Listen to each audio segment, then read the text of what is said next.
অনেকেরই প্রশ্ন এটা যে ভালোবাসা দিবস উপলক্ষে আমি কোনো নষ্টামি করলাম না, অবৈধ প্রেম প্রীত করলাম না, আমি এই দিবস উপলক্ষে আমার স্ত্রীকে আমি উইশ করলাম, তাকে ভালোবাসলাম, তাকে আই লাভ ইউ বলে লিখে পাঠালাম, মেসেজ পাঠালাম, বার্তা দিলাম, অথবা আমার মাকে বাবাকে ভালোবাসা প্রকাশ করলাম এই দিবস উপলক্ষে, তাহলে এটা করা যাবে কিনা?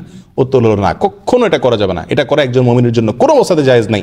অন্যায়কে প্রতিষ্ঠা করা, অন্যায়কে প্রচার করা, অন্যায় গা বাসানো, অন্যায়কারীদের সঙ্গে সাদৃশ্য গ্রহণ করা, এটা তাদের দলভুক্ত হওয়ার একটা অন্যতম উপায় এবং মাধ্যম। অতএব ভালোবাসা যদি আপনার বৈধ ভালোবাসা হয়, সেটা প্রকাশের জন্য এই 14ই ফেব্রুয়ারিকে ঠিক করা, ভালোবাসা দিবস নামের ভণ্ডামির দিবসকে ঠিক করা, নষ্টামির দিবসকে আপনার ভালোবাসা প্রকাশের জন্য ঠিক করা, এটা নবী আলাইহিস সালামের কি না? সুন্নাত না।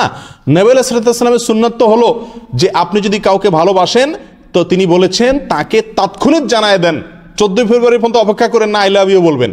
আপনি যদি ভালোবাসেন বউকে তাহলে এখনই জানাই দেন।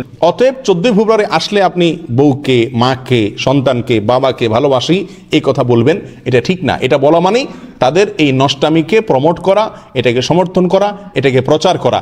আপনি যদি তাদের প্রতি ভালোবাসা থাকে তো সেটা এখনই প্রকাশ করে দেন, যখন ভালোবাসা ফিল করেন তখনই জানাই দেন। এটা নবী আলাইহিস সালামের সুন্নাত। 14 ফেব্রুয়ারি পর্যন্ত অপেক্ষা করার কোনো প্রয়োজন এবং যৌক্তিকতা নাই।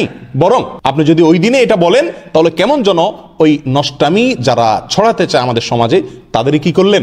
মার্কেটিং করলেন। আল্লাহ তাআলা আমাদেরকে বুঝার তৌফিক দান করুন।